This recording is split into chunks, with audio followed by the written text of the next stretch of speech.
ఉదయం అత్తారింట్లో కాంచన పడక గది. బయట కిటికీ అద్దాల మీద మంచు బిందువులున్నాయి. గదిలో హీటర్ ఆన్ చేసుండడంతో వెచ్చగా ఉంది. కాంచనకి మెలకు వచ్చి మెత్తటి దుప్పటిలో నుండి బయటకి రావడానికి ఇష్టపడటం లేదు. పక్కనే రఘు గాఢ నిద్రలో ఉన్నాడు. కాంచన నెమ్మదిగా లేచి కిటికీ వైపు వెళ్లి కర్టెన్ తీసి బయటపడుతున్న పొగమంచుని చూస్తూ గతంలోకెళ్తుంది. ఒక చిన్న గ్రామంలో కాంచన తన తల్లిదండ్రులతో ఉంటుంది. చిన్న పూరి గుడిసె ఉంది వాళ్లకి. అది చలికాలం కావడంతో వాళ్ల పూరి గుడిసె రంధ్రాల నుండి కూడా చలిగాలులు లోపలికొస్తున్నాయి.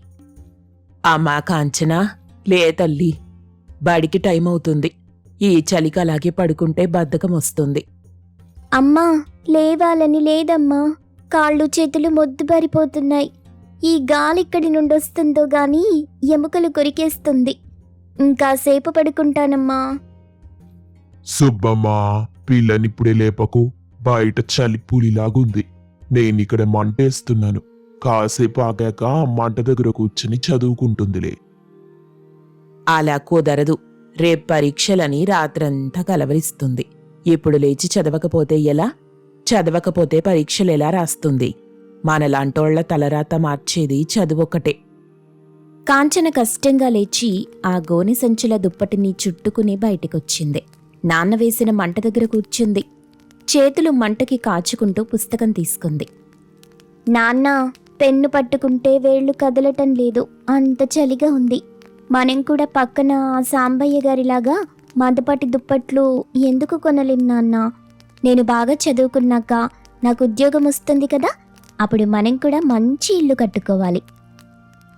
దుప్పట్లు తప్పకుండా కొందాం తల్లి.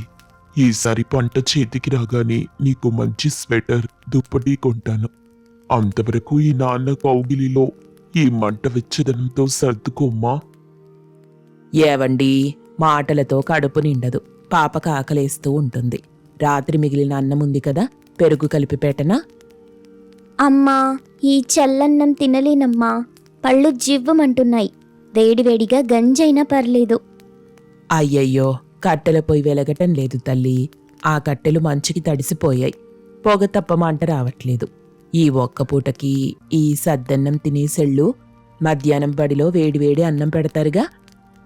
కాంచన మౌనంగా ఆ చల్లటి అన్నం తిని కళ్లలో నీళ్లు తిరుగుతుండగా బడికి బయలుదేరింది. కాంచన ఆలోచనల్లో ఉండగానే వెనక నుండి రఘు వచ్చి ఆమె భుజం మీద చెయ్యేశాడు. కాంచన ఉలిక్కిపడింది. ఏంటి కాంచనా, అంత దీర్ఘంగా ఆలోచిస్తున్నావు? బయటంతా మంచు కురుస్తుంది. కిటికీ తీసి నిలబడ్డావేంటి? చలివేయటం లేదా? లేదు రఘు, ఈ గదిలో హీటర్ ఉంది కదా, చలేలా వేస్తుంది. అసలు బయట చలి లోపలికి రావడానికి అవకాశం ఎక్కడుంది? అయినా బయట చలి లోపలికి రావడానికి ఇది పూరి గుడిసె కాదు కదా. అదేంటి కాంచనా అలా అంటావు? సరే, ఫ్రెష్ అప్ అయిరా. అమ్మ కింద కాఫీ రెడీ చేసుంటుంది. ఈరోజు చాలా చలిగా ఉందని అమ్మ స్పెషల్గా ఏదో టిఫిన్ చేస్తానంది. నేను వెళ్తాను రఘు, అత్తయ్య గారు ఒకరే కష్టపడుతున్నారు. నేను ఫ్రెష్ అప్ అయి వెళ్లి సాయం చేస్తాను. కాంచన బాత్రూంలోకి వెళ్ళింది. అక్కడ గీజర్ ఆన్ చేసుంది. కుళాయి తిప్పగానే వేడివేడి నీళ్లు ఆవిర్లు కక్కుతూ వస్తున్నాయి. ఆ నీళ్లు చూసి కాంచన మళ్లీ ఆగిపోయింది. నా చిన్నప్పుడు స్నానం చెయ్యాలంటే అమ్మ పొయ్యి మీద నీళ్లు పెట్టి ఆ తడిసిన కట్టెలు మండక గంటసేపు ఊదీ ఊదీ కళ్లలో నీళ్లు తెచ్చుకునేది. ఆ మసిబట్టతోనే అమ్మ నాకు నీళ్లు కాచిచ్చేది. కానీ ఇక్కడ జస్ట్ ఒక స్విచ్ చేస్తే చాలు, వేడినీళ్ళొస్తున్నాయి. ఎంత తేడా! కాంచన ఫ్రెష్ అప్ అయి హాల్లోకొచ్చింది. అత్తగారు, మామగారు, కాంతమ్మ, శ్రీనివాసులు హాల్లో కూర్చున్నారు. వంట మనిషి వేడివేడి ఇడ్లీలు, సాంబార్ తెచ్చిపెట్టింది.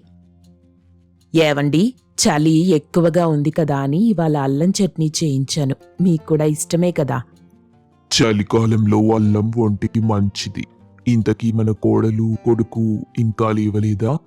పాపం, రాత్రి రఘు ఆఫీస్ పని చేసుకుంటూ చాలాసేపు మెలకు ఉన్నాడు. లేచారులేండి, కాంచనిప్పుడే కిందికొస్తుంది. అదిగో. కాంచన ముఖంలో ఏదో తెలియని ప్రశాంతత, చిన్న బాధ కనిపిస్తాయి. వచ్చి అత్తగారి పక్కన కూర్చుంది. గుడ్ మార్నింగ్ అత్తయ్య గారు. గుడ్ మార్నింగ్ మావయ్య గారు. గుడ్ మార్నింగ్ అమ్మా కాంచన. రాత్రి నిద్ర బాగా పట్టిందా? ఆ గదిలో హీటర్ సరిగ్గా పనిచేస్తుంది కదా. ఆ బీరువాలో కాశ్మీరీ రగ్గులున్నాయి. నీకు కావాలంటే తీసుకోమ్మా. అయ్యో వద్దత్తయ్యా, ఇప్పటికే ఉన్నవి చాలా వెచ్చగా ఉన్నాయి. నాకు చాలా హాయిగా నిద్రపట్టింది. అమ్మో అమ్మా, ఈరోజు ఇడ్లీలు అద్దరిపోయినట్టున్నాయి. ఆవిర్లొస్తున్నాయి. కాంచనా, నీకు సాంబార్ ఇడ్లీ ఇష్టమని అమ్మ సాంబార్ చేయించింది. థ్యాంక్స్ అత్తయ్య గారు, మీరు నా గురించి ఇంతగా ఆలోచిస్తారు. అదేం మాటమ్మా, నువ్విప్పుడు మా ఇంటి మహాలక్ష్మివి. నిన్ను చూసుకోవటం మా బాధ్యత కదా. సరే, ఇడ్లీలు చల్లారిపోతాయి, తినండి. అందరూ తింటుంటారు. కాంచన ఇడ్లీ తింటూ మళ్లీ ఆలోచనలో పడింది. తన చిన్నతనంలో ఒక చలికాలం రాత్రి ఇంటికెవరో చుట్టాలొచ్చారు. ఇంట్లో బియ్యం కొన్నే ఉన్నాయి. సుబ్బమ్మ కంగారు పడుతోంది. ఏవండి, చుట్టాలొచ్చారు, ఇంట్లో బియ్యం సరిపోతాయో లేదో. వండిన అన్నం వాళ్లకే సరిపోతుంది. మరి మన కాంచనకి? మన సంగతి తర్వాత చూద్దాం సుబ్బమ్మ. ముందు వచ్చిన అతిథులు దేవుళ్లతో సమానం. వాళ్ళకి కడుపు నిండా పెట్టాలి. మన కాంచన అర్థం చేసుకుంటుందిలే. రాత్రి భోజనాలయ్యాక చుట్టాలు పడుకున్నారు. కాంచన తన తల్లితో, అమ్మా, ఆకలిగా ఉంది, అన్నముందా? లేదు తల్లి, అంతా అయిపోయింది.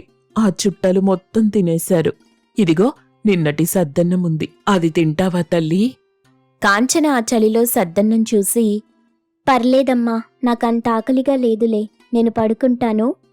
వద్దు తల్లి, కడుపులో ఆకలిగా ఉంటే నిద్ర రాదు. కనీసం ఆ గంజినీళ్ళైనా తాగు. వద్దులే అమ్మా, నేను గంజినీళ్లు తాగితే నువ్వు నాన్న ఏం తింటారు? అలా ఆ రోజు చలికి వణుకుతూ ఖాళీ కడుపుతో పడుకున్న రోజులు కాంచనకి గుర్తొచ్చాయి. కాంచన కళ్ళలో నీళ్లు తిరగటం రఘు గమనిస్తాడు. కాంచనా, ఏమైంది? సాంబార్లో కారం ఎక్కువైందా? కళ్ళలో నీళ్లొచ్చాయి. అబ్బే, అదేం లేదు రఘుగారు, ఏదో చిన్న జ్ఞాపకం. ఏంటమ్మా అది?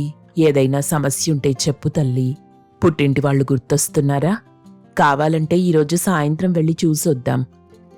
అది కాదత్తయ్య గారు, నేనీరోజు అనుభవిస్తున్న ఈ సుఖాలు, ఈ వెచ్చదనం చూస్తుంటే నా చిన్నప్పుడు నేను పడ్డ కష్టాలు గుర్తొచ్చాయి. అప్పుడు చలికాలం వస్తే మాకు భయం వేసేది.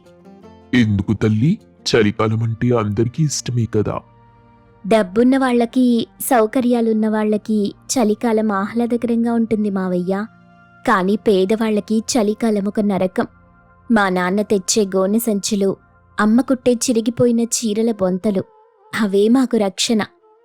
కాంచనా, నిజం రఘు, చదువుకోవాలంటే, రాసుకోవాలంటే చలికాలం చలికి చేతులు పనిచేసేవే కాదు. మంట వేసుకుని ఆ వెలుగులో, ఆ వేడిలో అక్షరాలు దిద్దేదాన్ని. స్నానం చేయాలంటే భయం, అన్నం తినాలంటే భయం. ఎందుకంటే అన్నీ చల్లగానే ఉండేవి. వేడనేది మాకు దొరకని వరం. నువ్వెంత కష్టపడి పైకొచ్చావో మాకు తెలుసు తల్లి. నీ గతం నీకొక బలం. అందుకే నువ్వే చిన్న సౌకర్యాన్ని కూడా తేలికగా తీసుకో. ప్రతిదాని విలువ నీకు తెలుసు.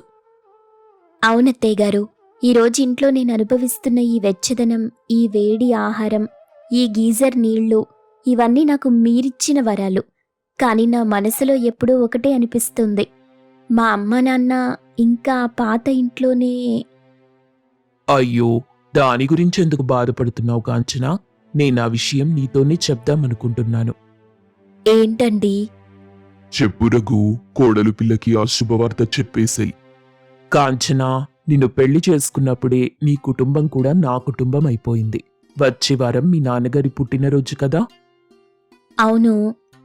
అందుకే మీ ఊళ్ళో మీ పాత గుడిసె బాగు చేయించడానికి మేస్త్రీని మాట్లాడాను. పైకప్పు సరిచేసి లోపలికి చలి రాకుండా ఫాల్ సీలింగ్ చేయిస్తున్నాం. అంతేకాదు, అత్తయ్య గారికి, మావయ్య గారికి కొత్త ఉన్ని బట్టలు కూడా కొన్నాను. నిజమా రఘు? ఇదంతా ఎప్పుడు చేశారు? నిజమేనమ్మా. రఘు నాతో చెప్పినప్పుడు నేను వెంటనే సరే అన్నాను. నువ్వు ఈ ఇంట్లో మహారాణిలా ఉన్నప్పుడు నీ కన్నవాళ్లు అక్కడ కష్టపడటం మాకెలా నచ్చుతుంది చెప్పు? నీ సంతోషమే కదా మా సంతోషం. అత్తయ్య గారు, ఒక ఆడపిల్లకి పుట్టినిల్లు పేదదే కావచ్చు, కాని మెట్టినిల్లు ఇంత విశాలమైన మనసున్నదైతే అంతకన్నా అదృష్టమేముంది? నేను నిజంగా చాలా అదృష్టవంతురాల్ని. నీ మంచితనమే నీకీ అదృష్టం తెచ్చిపెట్టింది తల్లి. నువ్వంత కష్టపడి చదువుకుని ఒక గొప్ప డాక్టర్ అయ్యావు కదా. నీ శ్రమే నిన్నిక్కడి దాకా తీసుకొచ్చింది. అంతేకాదు నాన్న, కాంచన మనసు చాలా గొప్పది. తను పడ్డ కష్టాలు తనని స్ట్రాంగ్గా మార్చాయి. అందుకే తనెప్పుడూ అందరి గురించి ఆలోచిస్తుంది.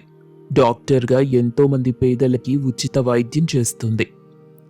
కాంచన రఘు మిద్దె మీద నిలబడున్నారు. చల్లని గాలి వీస్తోంది. కాని కాంచన ఇప్పుడు భయపడటం లేదు. ఆమె ఒంటి మీద ఒక మంచి శాలువా ఉంది. చలిగా ఉందా కాంచన?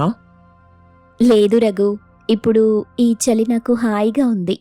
ఎందుకంటే ఇప్పుడు నాకు తెలుసు నా వాళ్ళు వెచ్చగా ఉన్నారని, నా పుట్టినిల్లు బాగుపడుతోందని, నా మెట్టినిల్లు నాకు అండగా ఉందని తెలిసాక ఏ చలి నన్నేం చేయగలదు చెప్పు? చాలా బాగా చెప్పావు. చలికాలం అంటే కేవలం వాతావరణం మాత్రమే కాదు, మన మనసులో ఉండే భయాలు కూడా. అవి తొలగిపోతే అంతా వసంతకాలమే. మా అమ్మ ఎప్పుడూ చెప్పేది, కష్టాలు శాశ్వతం కాదు కాంచన, చలికాలం తరువాత ఎండాకాలం వచ్చినట్టు కష్టాల తరువాత సుఖాలొస్తాయని. అది నిజమే అనిపించింది.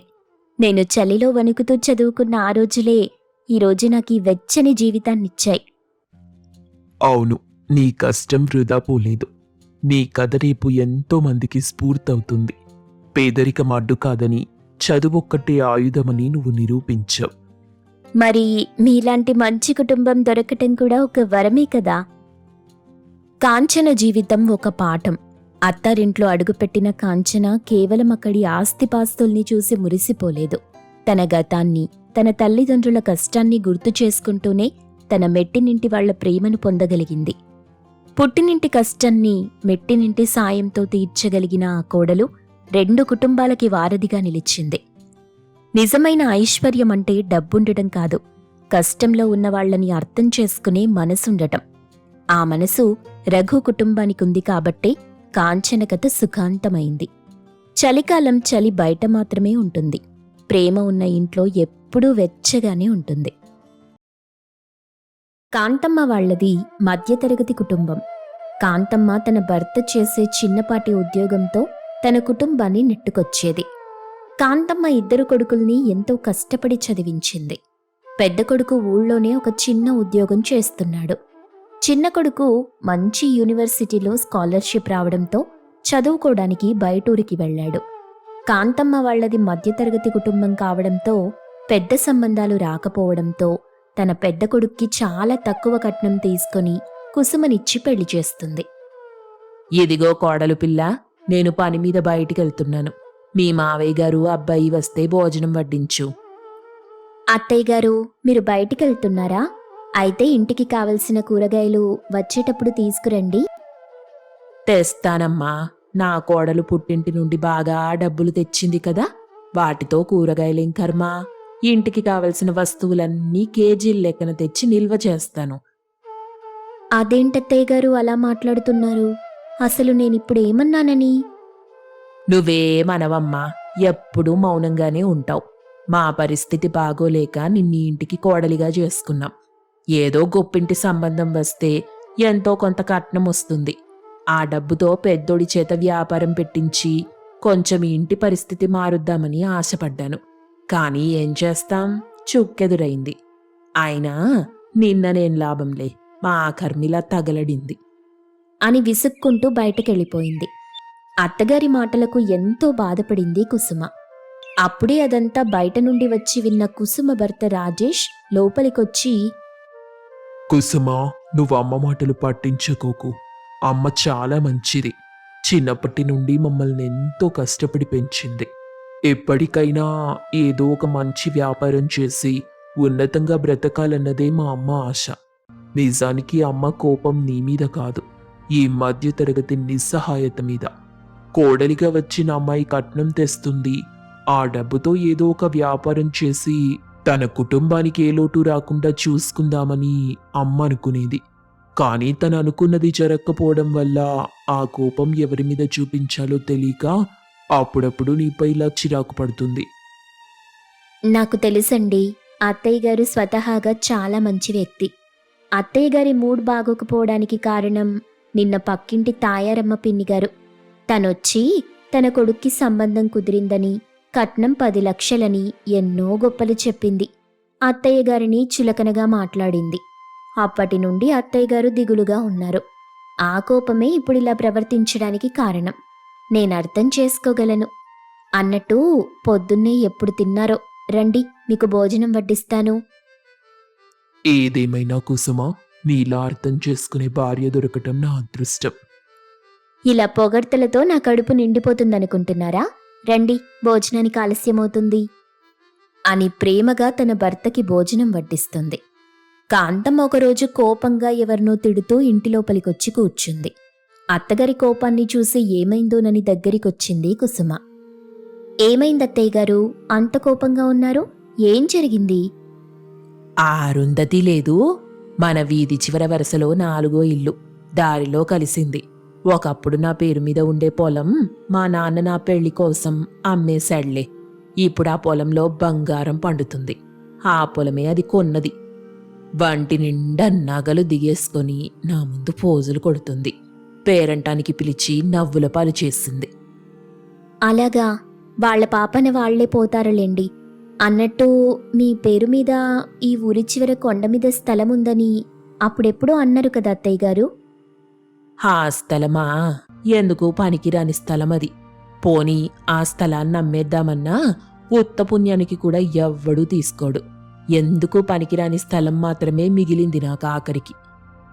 అవునా, ఆ కొండ మీద ఏదో గుడి కూడా ఉంది కదా. రేపొకసారి ఆ గుడికి వెళ్దాం అత్తయ్యా. కొండ మీద గుడికి వెళ్ళడం అంటే నాకు చాలా ఇష్టం. సర్లే, రేపు పనులన్నీ తొందరగా చేసుకో, గుడికెళ్ళొద్దాం. మరుసటి రోజు తొందరగా అత్తాకోడళ్ళు పనులన్నీ ముగించుకొని కొండ మీద ఉన్న గుడికెళ్తారు. అలాగే కాంతమ్మ ఆ పక్కనే తన పేరు మీద ఉన్న స్థలాన్ని తన కోడలికి చూపిస్తుంది. ఇదిగో కుసుమా, ఇదే నా పేరు మీదున్న ఎందుకు పనికిరాని స్థలం. చూడు, పిచ్చి మొక్కలన్నీ ఎలా లేచాయో అంటూ చుట్టుపక్కల చూస్తుంది. అక్కడ పాలకూర మొక్కలు ఎక్కువగా కనిపిస్తాయి. అత్తయ్య గారు, ఇటు చూడండి, ఇవి చూస్తుంటే పాలకూర మొక్కల్లాగా లేవు? అవునా, ఏది చూడనివ్వు. ఇది పాలకూర మొక్కే. నువ్వు తెచ్చిన సంచి ఇవ్వు. ఈ పాలకూర కోసి సంచిలో నింపుకెళ్దాం. ఇద్దరూ ఆ పాలకూర మొక్కలు కోసి సంచిలో వేస్తుంటే కుసుమకి ఒక ఆలోచన మెరిసింది. వెంటనే అత్తగారితో, అత్తయ్య గారు, మీరిక్కడొకటి గమనించారా? ఈ ప్రదేశంలో ఎక్కువగా పాలకూర మొక్కలొచ్చాయి. అంటే ఈ స్థలంలో పాలకూర మొక్కలు ఎక్కువగా పెరుగుతాయని అర్థమవుతుంది. బయట చూశారా, పాలకూర చాలా ఖరీదు. మనమిక్కడ పాలకూర మొక్కలు పెంచుదాం. అవమ్మి బోలెడు డబ్బు సంపాదించొచ్చు. ఏమంటారు? నువ్వు చెప్తుంటే బానే ఉంది, కానీ ఇది మన వల్ల సాధ్యమయ్యే పని అంటావా? ఏది చెయ్యలేమంటే ఎప్పటికీ ఏదీ సాధించలేమత్తయ్య గారు. ప్రయత్నిస్తేనే కదా మన వల్ల అవుతుందో లేదో తెలిసేది. మనం చేసేది మంచి పని, నిజాయితీగా కష్టపడి చేస్తే ఖచ్చితంగా మంచి ఫలితమే వస్తుంది. రేపటి నుండి మనిద్దరం ఇక్కడికొచ్చి ఈ స్థలాన్నంతా చదును చేసి పాలకూర మొక్కలు పెంచుదాం. తర్వాత వాటిని మార్కెట్లో మంచి ధరకు అమ్ముదాం అని అంది. ఆ మాటలకి కాంతం ఆలోచనలో పడి సరేనన్నట్టు తలూపింది. మరుసటి రోజు నుండి రోజూ కొండ మీదకి వెళ్లి ఆ స్థలాన్నంతా శుభ్రం చేసి అక్కడ పాలకూర మొక్కలు పెంచుతుంటారు అత్తాకోడళ్ళు. అలా కొన్ని రోజులకు బాగా పెరిగిన మొక్కలు కోసి మార్కెట్కి తీసుకెళ్లి మంచి ధరకు అమ్ముతారు. డబ్బు సంపాదిస్తారు. తన కోడలి తెలివితేటలకు కాంతమ్మ మురిసిపోతుంది. అలా ఎప్పటిలాగే మార్కెట్కి వెళ్లి పాలకూర మొత్తం అమ్మి ఆలస్యంగా ఇంటికొచ్చారు. ఈరోజు మంచి ధరకి మార్కెట్లో పాలకూర అమ్మాం. లాభం బాగా వచ్చింది కుసుమా. అవునత్తయ్య గారు. అయ్యో రామా, మర్చిపోయాను. ఏం మర్చిపోయావమ్మా? మావయ్య గారు, మీ అబ్బాయి వచ్చే టైం అయింది. మనం ఇంతవరకు వంట చేయలేదు. ఇంట్లో ఏ సరుకులు లేవు. పాలకూర అమ్మే ధ్యాసలో పడి ఇంట్లో సరుకులు, బియ్యం, కూరగాయలు కూడా కొనుక్కురాలేదు. అన్నీ నిండుకున్నాయి. ఇప్పుడు వాళ్ళొస్తే ఏం వండాలో ఏంటో. మార్కెట్కి వెళ్తే మళ్ళీ చాలా లేట్ అయిపోతుంది. నువ్వేం కంగారు పడకు కుసుమా. ఇంతకీ వంటగదిలో చేయడానికి ఏముందో ఓసారి చూడు అనగానే కుసుమ వంటగదిలోకెళ్ళింది. అక్కడ గోధుమ పిండి, పాలకూర తప్ప ఏం లేవు. అత్తయ్య గారు, ఇక్కడ పాలకూర, గోధుమ పిండి తప్ప ఏ సరుకులు లేవు. ఇప్పుడెలా? సర్లే కుసుమా, ఈ రోజుకి పాలకూరతో పాలకూర పరోటాలు చేసి అదే వాళ్ళకి పెట్టేద్దాం. ఒక్కరోజుకి వాళ్ళు అడ్జస్ట్ అయిపోతారులే అని అంది అత్తగారు. కుసుమ ఇంక వంట చేయడానికి టైం లేక తొందరగా పాలకూరతో పరోటాలు చేస్తుంది. కుసుమా, తొందరగా భోజనం తీసుకురా, ఆకలేస్తుంది. నాన్నగారు కూడా భోజనానికి వచ్చేస్తారు, తొందరగా. వస్తున్నానండి. ఈ రోజు ఏం చేసావమ్మా కుసుమా? అది మావయ్య. అదేనండి, ఈరోజు కుసుమ మనందరి కోసం వెరైటీగా పాలక్ పరోటా చేసింది. రోజు భోజనం తిని తిని బోర్ కొడుతుంది. ఈరోజు ఏదైనా వెరైటీగా తిందామంటే అవి చేసింది. అవునా, సరే కుసుమ, తొందరగా పాలక్ పరోటా పెట్టు. టేస్ట్ చూసి ఎలా ఉందో చెప్తాను. వెంటనే ఇద్దరికీ పాలక్ పరోటా వడ్డిస్తుంది కుసుమ. ఇద్దరూ అది తిని ఒకరి ముఖం ఒకరు చూసుకుని ఆశ్చర్యపోతారు. వాళ్ళ ఆశ్చర్యానికి కారణమేంటో తెలియక అత్త కోడళ్ళు అయోమయంగా చూస్తుంటారు. అమ్మా కుసుమా, ఈ పాలక్ పరోటా మహా అద్భుతంగా ఉంది. ఇంతటి రుచిగల పాలక్ పరోటా నేనెప్పుడూ తినలేదు. అవును కుసుమా, నీ చేతిలో ఏదో మాయుందిలే, ఎవ్వరూ ఇంత రుచిగా చెయ్యలేరు. అని ఇద్దరూ లొట్టలేసుకుని ఆ పాలక్ పరోటాని తింటారు. వాళ్ళిద్దరూ అలా తింటుంటే కాంతమ్మకి ఒక మంచి ఆలోచన వచ్చింది. కుసుమా, వాళ్ళిద్దరూ చూసావా పాలక్ పరోటాని ఎలా లొట్టలేసుకుంటూ తింటున్నారో? వాళ్ళలా తింటుంటే నాకొక మంచి ఆలోచన వచ్చింది. మనం ఎలాగో పాలకూరని సొంతంగా పండిస్తున్నాం. ఆ పాలకూరతో ఈ చలికాలం వేడివేడిగా పాలక్ పరోటాలు చేసి అందరికీ అమ్మితే ఎలా ఉంటుందంటావు? ఏంటి, మనం పాలక్ పరోటాలు అమ్మాలా? అత్తయ్య గారు, మీ ఐడియా వర్కౌట్ అవుతుందంటారా? నాకేదో డౌట్గా ఉంది. డౌట్ ఎందుకు కుసుమా? ఇప్పుడే రాజేష్ చెప్పాడు కదా, నీ చేతిలో ఏదో మాయుందని, ఇంత రుచిగా ఎవరూ చెయ్యలేరని. అందుకే ఓసారి ప్రయత్నిద్దాం. నువ్వే ఓసారి నాతో అన్నావుగా, ప్రయత్నిస్తేనే కదా మంచి ఫలితం వచ్చేది అని. మనం ప్రయత్నించైతే చూద్దాం అంది. దాంతో కుసుమ అయోమయంగా తలూపింది. మరుసటి రోజు నుండి ఆ ఊళ్ళో తాము పండించిన పాలకూరతో ఒక బండి పెట్టి దానిమీద పాలక్ పరోటాలు చేస్తూ అందరికీ అమ్ముతుంటారు. ఆ చలికాలంలో వేడివేడి పరోటా వాసనకి అందరూ ఆ బండి దగ్గరికొచ్చి వాటిని కొనుక్కుంటారు. పరోటాలు అందరికీ నచ్చడంతో అందరూ అక్కడికే వచ్చి కొనుక్కుంటారు. అలా వ్యాపారం అభివృద్ధి చెందుతుంది. ఈ విధంగా అత్తాకోడళ్ళిద్దరూ ఎంతో కష్టపడి పాలక్ పరోటాలమ్మి డబ్బు సంపాదించడమే కాకుండా ఆ చుట్టుపక్కల ఊళ్ళలో ఫేమస్ అయిపోతారు.